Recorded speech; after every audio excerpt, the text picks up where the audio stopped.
Chapitre 7 Les Elohim, les bombes atomiques. Avant que nous nous quittions pour la dernière fois, avez-vous des questions à me poser? Vous m'avez décrit l'apparition d'Ézéchiel comme étant des hommes munis de scaphandres et m'avez dit que l'atmosphère de votre planète n'était pas la même que celle de la Terre. Comment se fait-il que vous ne portiez pas de scaphandre actuellement? Parce que nous aussi, nous avons effectué des progrès scientifiques et que maintenant nous pouvons nous en passer. Mon visage a l'air d'être à l'air libre, en réalité il est protégé par un scaphandre invisible composé de rayons répulseurs à l'intérieur duquel je respire un air différent du vôtre. Ces rayons laissent passer les ondes, mais pas les molécules de l'air. Vous pouvez comparer cela aux émissions de bulles qui sont faites à l'intérieur de vos pores pour empêcher le mazout de sortir. Les bombes atomiques constituent-elles un danger pour l'humanité? Oui, un grand danger. Mais cela nous permettra, en cas de besoin, de n'avoir pas beaucoup à faire pour détruire cette civilisation si les hommes ne s'assagissent pas. Peut-être qu'ils se détruiront d'eux-mêmes. S'ils ne le font pas et qu'ils deviennent menaçants pour nous, il nous suffira de faire exploser leur stock de bombes sans envoyer d'armes offensives contre eux. Nous pourrions faire cela soit par des rayons, soit par télépathie, en faisant en sorte qu'une des grandes puissances devienne l'agresseur, ce qui déclencherait automatiquement une riposte fatale. Si les hommes ne veulent plus être exposés à ce péril, il leur suffit de retirer les armes atomiques aux militaires. Leur puissance appliquée en douceur permettrait de donner aux pays qui manquent d'énergie de quoi faire de gros progrès. Il serait urgent pour vous de stopper les essais nucléaires car vous ne savez pas à quoi vous vous exposez. Cependant, si les hommes continuent de jouer aux atomiseurs, cela nous simplifiera les choses au cas où nous devrions les réduire au silence. Sur votre planète, vous avez des femmes? Oui. Il en est question dans la Bible et je vous ai fait noter le passage en question. Et des enfants aussi? Oui, nous pouvons avoir des enfants exactement comme vous. Chapitre 7 Les Elohim, la surpopulation. Mais vous m'avez dit être en quelque sorte immortel. Comment faites-vous pour lutter contre la surpopulation? Ce problème, en effet, se posera très rapidement sur la Terre. Pour le résoudre, et vous devez le résoudre tout de suite car vous êtes suffisamment nombreux, il faut que vous développiez la contraception et que vous fassiez des lois très strictes n'autorisant les femmes à avoir que 2 enfants. Si chaque couple n'engendre que 2 enfants, la population arrivera à ne plus augmenter. Cela aussi, nous allons observer comment vous vous en tirerez. C'est encore une épreuve de l'intelligence pour voir si vous méritez notre héritage. Je vous donne la solution à votre problème actuel, à vous qui ne vivez que 75 ans en moyenne. Pour nous, effectivement, le problème est différent. Nous ne sommes pas éternels, nous pouvons vivre, grâce à une petite intervention chirurgicale, l'arbre de vie biblique 10 fois plus longtemps que vous. Nous avons des enfants. Et nous appliquons la règle dont je viens de vous parler, 2 parents, 2 enfants, ce qui fait que notre population est constante. Combien êtes-vous? Nous sommes environ 7 milliards. Nous nous sommes rencontrés 6 jours de suite. À chaque fois, vous repartiez sur votre planète? Non. Je regagnais un vaisseau intergalactique qui nous sert de base et qui demeure constamment près de la Terre. Combien êtes-vous sur ce vaisseau? 7. Sur notre planète, il y a 7 provinces. Un représentant de chacune d'elles est dans ce vaisseau. Si l'on ajoute 2 responsables du vaisseau, nous sommes en permanence 9. Si les hommes de la Terre font exactement ce que vous souhaitez, que se passera-t-il? Nous viendrons officiellement dans la résidence que vous aurez préparée et nous vous demanderons d'y faire venir les représentants officiels des pays les plus importants de l'humanité afin d'obtenir l'union totale des peuples de la Terre. Si cela se passe bien, nous ferons bénéficier l'humanité de notre avance scientifique progressivement. Suivant l'usage qui en sera fait, Nous verrons si nous pouvons donner aux hommes toutes nos connaissances et vous faire ainsi entrer dans l'ère intergalactique avec nos 25 000 ans d'avance scientifique pour héritage. Vous êtes le seul monde à posséder ce niveau scientifique? Dans cette région de l'univers, oui, il y a une infinité de mondes habités par des êtres de type humanoïde dont le niveau scientifique est plus bas que le nôtre, tout en étant largement supérieur au vôtre. Ce qui nous fait craindre de disparaître, c'est que nous n'avons pas trouvé de planète ayant une civilisation aussi évoluée que la nôtre. Nous entretenons des rapports économiques avec beaucoup d'autres planètes sur lesquelles la vie a été créée par d'autres hommes qui ont dû avoir un niveau scientifique égal au nôtre, comme nous le prouvent leurs écrits religieux. Malheureusement, les civilisations créatrices des plus proches de ces mondes, il nous a été impossible de les retrouver. Peut-être en trouverons-nous plus loin, car nous continuons de prospecter l'univers toujours plus loin. Dans la plupart des cas, leur planète s'est trop rapprochée de leur Soleil et la vie est devenue impossible, ou leur Soleil a explosé, ou s'est trop refroidi. Tout cela, bien que nous ne remarquions rien d'anormal actuellement dans notre système, nous fait craindre le pire. Il n'y a donc pas de religion chez vous? Notre seule religion, c'est le génie humain. Nous ne croyons qu'à cela et nous aimons particulièrement le souvenir de nos créateurs à nous que nous n'avons jamais revus et dont nous n'avons pu retrouver le monde. Ils ont dû disparaître. Ils avaient pris la précaution de mettre en orbite autour de notre planète un engin immense contenant tout leur savoir qui s'est posé automatiquement sur notre planète quand leur monde a été détruit. Grâce à eux, nous avons repris le flambeau. Ce flambeau que nous aimerions voir repris par la Terre. Et si votre planète était détruite? Le même processus est prévu qui vous donnera automatiquement notre héritage au cas où notre monde serait anéanti. Chapitre 7. Les Elohim, le secret de l'éternité.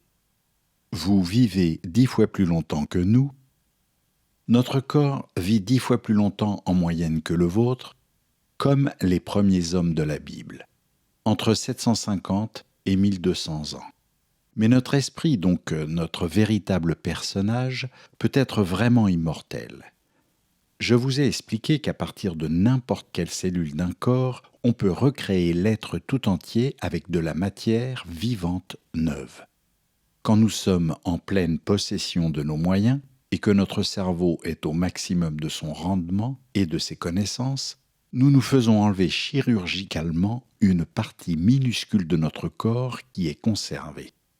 Lorsque nous mourrons vraiment, à partir d'une cellule prise sur le petit morceau de notre corps qui a été prélevé plus tôt, nous recréons complètement le corps tel qu'il était à ce moment-là. Je dis bien tel qu'il était à ce moment-là. C'est-à-dire avec toutes ses connaissances scientifiques et sa personnalité d'alors. Mais le corps est constitué d'éléments neufs qui ont devant eux 1000 de vos années à vivre, et ainsi de suite éternellement.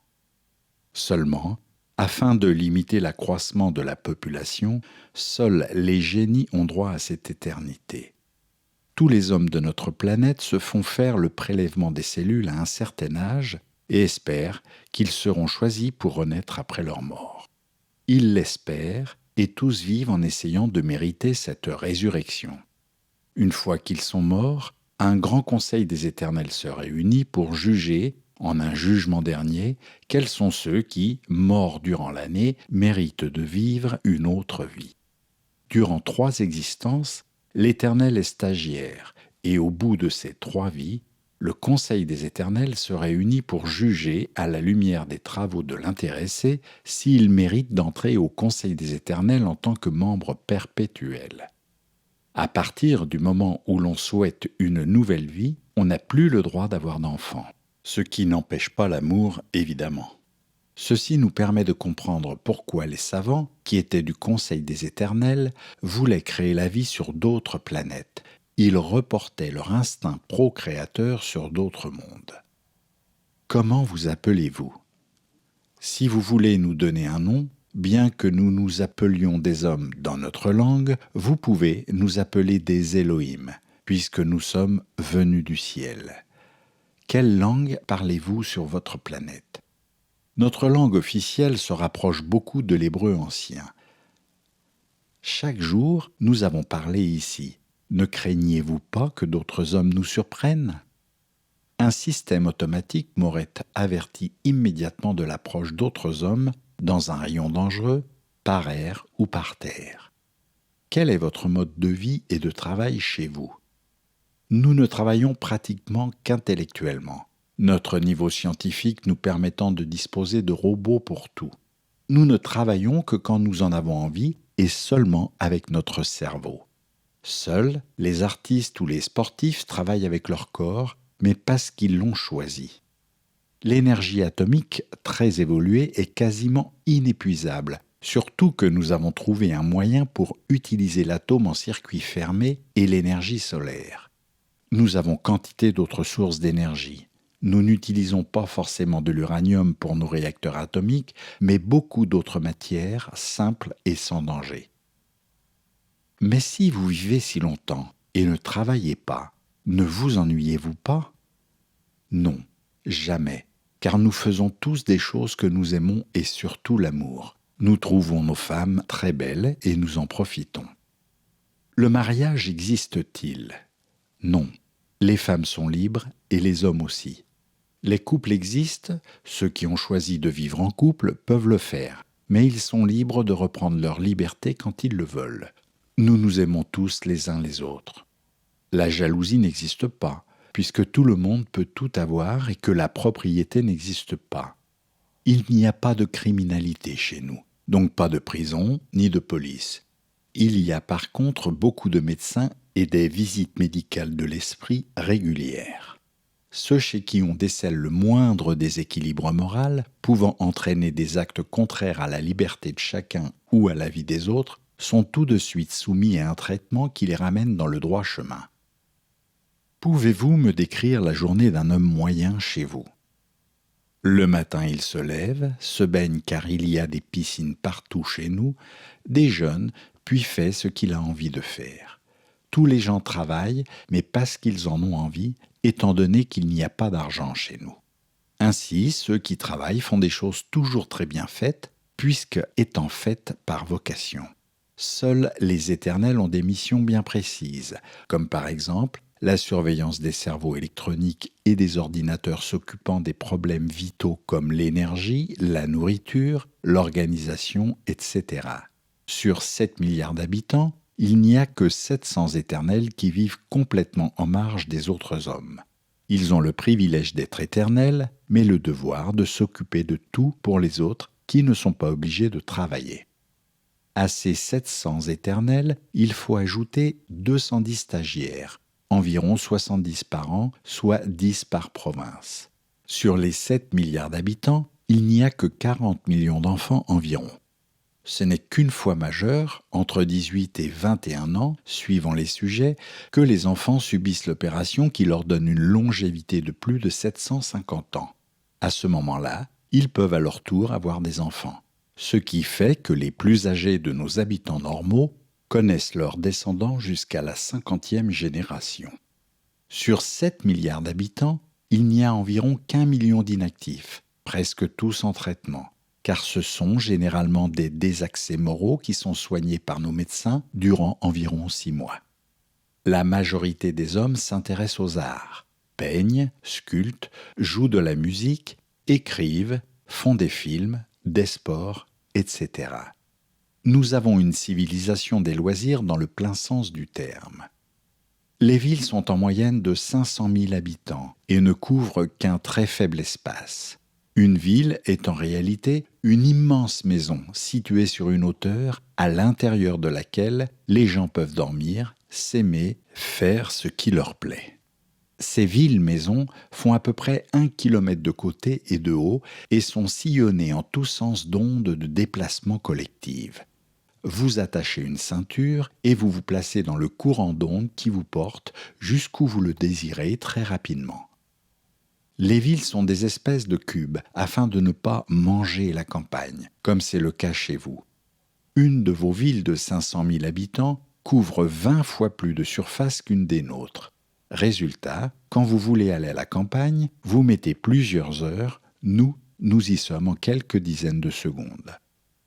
Une ville tout entière est conçue par le même architecte, afin d'être plus agréable à regarder et de s'intégrer au paysage. Mais est-ce que les gens qui n'ont rien à faire ne s'ennuient pas ? Non, car nous leur donnons des tas d'activités. Les vraies valeurs de l'individu sont reconnues et chacun veut montrer qu'il a de la valeur. Que ce soit en art, en sciences, en sport, chacun veut briller pour devenir éternel ou tout simplement pour être admiré par la communauté ou par une femme. Certains aiment le risque, et les priver du risque de mourir leur enlèverait tout plaisir d'exister. Aussi, les sports dangereux sont-ils particulièrement répandus. Nous pouvons ramener à la vie n'importe quel blessé, mais ceux qui pratiquent ces sports ne peuvent le faire que si, par écrit, ils acceptent de n'être pas soignés s'ils meurent pendant leur activité sportive. Nous avons un genre de course d'automobile atomique qui vous passionnerait, et même des jeux plus brutaux dans le style de la boxe, ou plus brutaux encore, un genre de rugby qui se pratique nu et où tous les coups sont permis, boxe, lutte, etc. Tout cela peut vous paraître barbare, mais n'oubliez pas que tout extrême doit être équilibré sous peine de chute. Une civilisation extrêmement sophistiquée doit avoir des contrepoids primitifs. Si notre peuple n'avait pas ses idoles dans son sport favori, il n'aurait plus qu'une envie, mourir. Il faut respecter la vie des autres, mais il faut aussi respecter leur envie de mourir ou de jouer avec la mort dans le cadre des spécialités bien définies. Il y a chez nous des concours chaque année dans toutes les branches, dont un concours mondial qui permet de proposer les meilleurs pour l'éternité. Tout le monde ne vit que pour cela. Chaque année, que ce soit en peinture, en littérature, en biologie, en médecine, dans toutes les spécialités où peut s'exprimer l'esprit humain, un concours a lieu dans chaque province avec vote des éternels de la province. Les champions se retrouvent dans la capitale pour être soumis au vote d'un jury d'éternels qui désigne les champions des champions. Enfin ceux qui sont présentés au Grand Conseil des éternels. Ceux-ci choisissent ceux qui sont dignes de devenir stagiaires éternels. Ceci est le but, l'idéal de chacun. Les distractions peuvent bien prendre des aspects primitifs quand le but suprême est si élevé. Donc, les éternels ont une vie tout à fait différente des autres habitants ?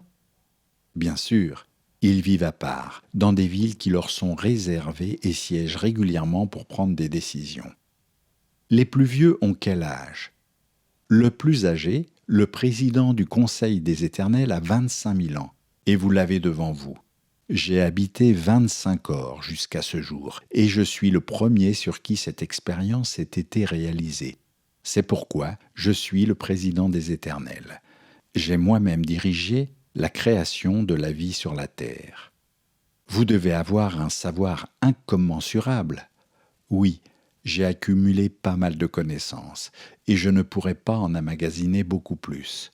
C'est en cela que l'homme sera peut-être supérieur à nous, car le volume de la partie de son cerveau qui emmagasine les informations, la mémoire, est plus important. Les hommes pourront donc emmagasiner plus de connaissances et donc aller plus loin que nous scientifiquement s'ils en ont les moyens. C'est bien ce qui fait peur aux opposants du Conseil des Éternels. L'homme de la terre peut progresser plus vite que nous si rien ne s'y oppose. Chapitre 7 – Les Elohim, l'éducation chimique.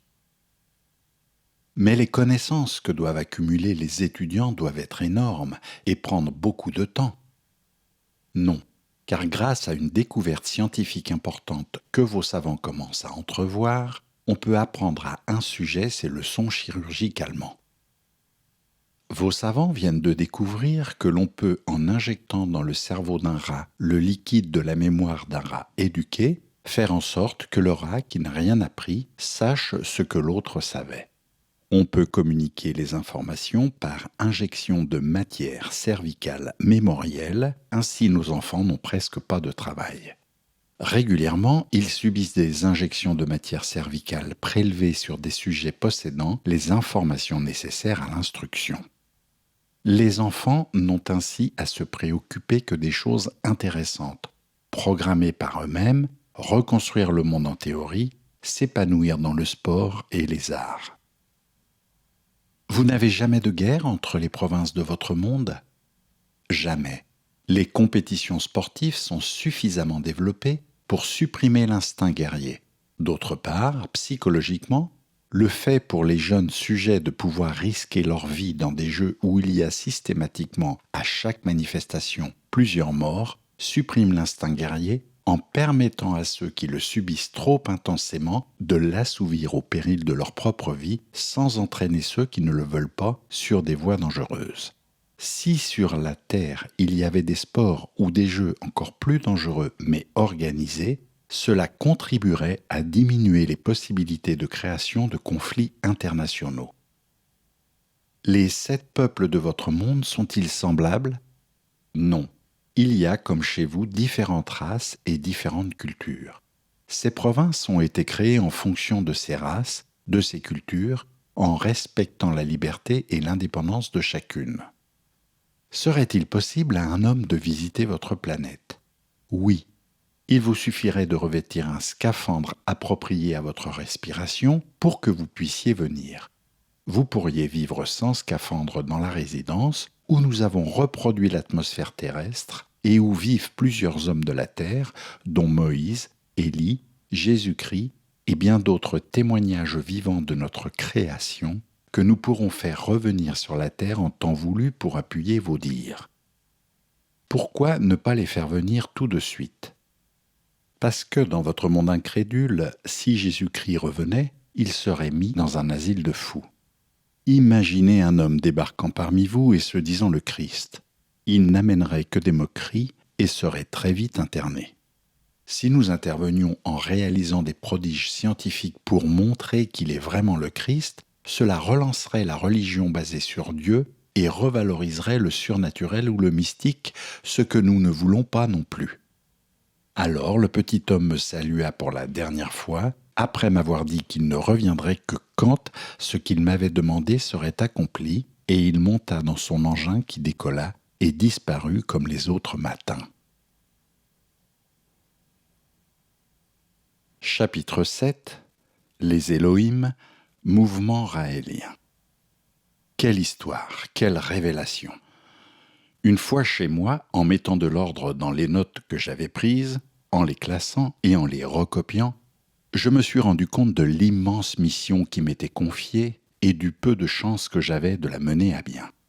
Mais comme il n'est pas nécessaire d'espérer pour entreprendre, j'ai décidé de faire ce qui m'était demandé au risque d'être pris pour un illuminé. Après tout, si être illuminé veut dire avoir reçu la lumière, alors je veux bien être un illuminé. Il vaut mieux être un illuminé qui sait qu'un homme éclairé qui ne sait pas.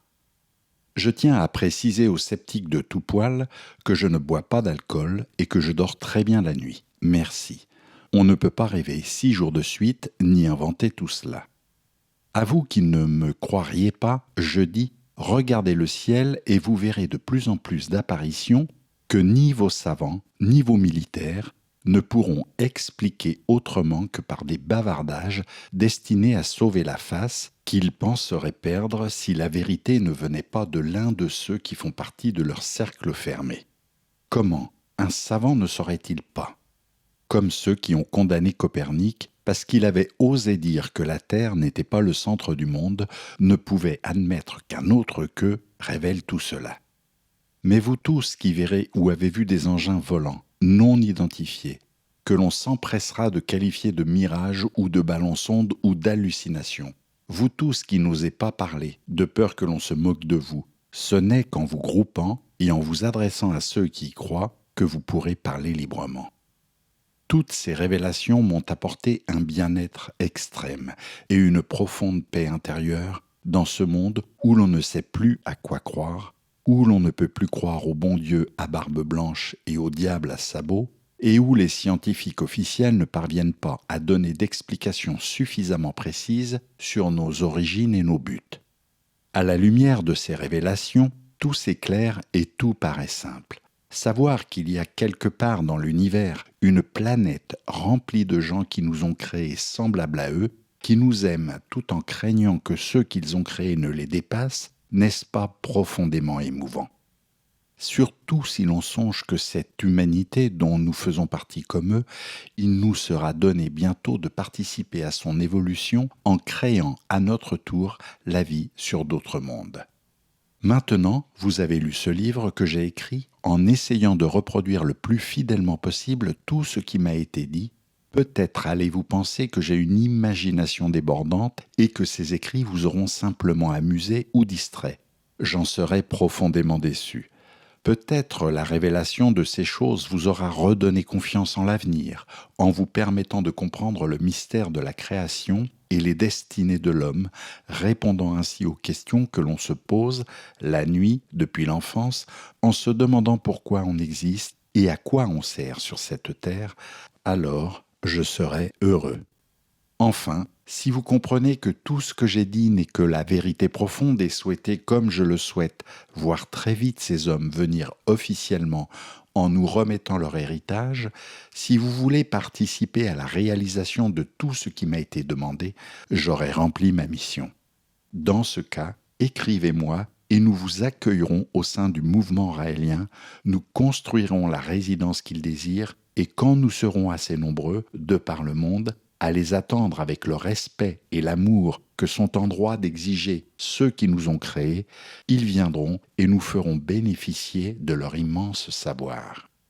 Vous tous qui croyez en Dieu ou en Jésus-Christ, vous aviez raison d'y croire, même si vous pensiez que ce n'était pas exactement ce que l'on voulait vous faire croire, mais qu'il y avait un fond de vérité. Vous aviez raison de croire au fondement des écrits, mais tort de soutenir l'Église. Si maintenant vous continuez à distribuer votre argent pour que les cardinaux aient de plus belles robes, à autoriser que les militaires existent en faisant planer sur vous la menace atomique, à vos frais, c'est que l'âge d'or auquel nous avons maintenant droit ne vous intéresse pas et que vous voulez rester des primitifs. Si par contre, vous voulez participer passivement ou activement, selon vos moyens, au développement du mouvement raélien, prenez votre plume et écrivez-moi. Nous allons très vite être assez nombreux pour entreprendre le choix du terrain où s'élèvera la résidence. Si vous doutez encore, lisez les journaux et regardez le ciel. Vous verrez que les apparitions d'engins mystérieux seront de plus en plus nombreuses pour vous redonner le courage d'envoyer votre lettre. Note de la rédaction. Le 15 mai 1976, dernière réunion du MADEC, constitution du mouvement raélien, puis dès le 6 août 1953, 1998, de la religion raélienne. Tout lecteur qui souhaite contacter l'auteur ou son organisation, le mouvement raélien international, afin d'en savoir plus sur ce livre ou pour toute autre question, peut le faire en s'adressant à l'adresse suivante: Mouvement raélien international, case postale 225, CH 1211, Genève 8, contact www.rael.org.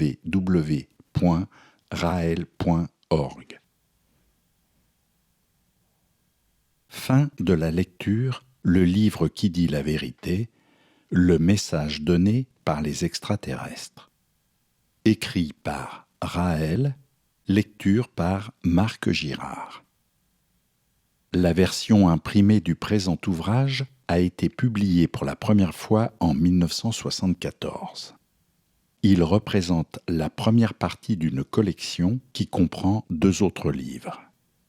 Les droits de la version imprimée ainsi que la présente version audio sont détenus par la Fondation raélienne. L'image de couverture a été réalisée par Marco Franceschini.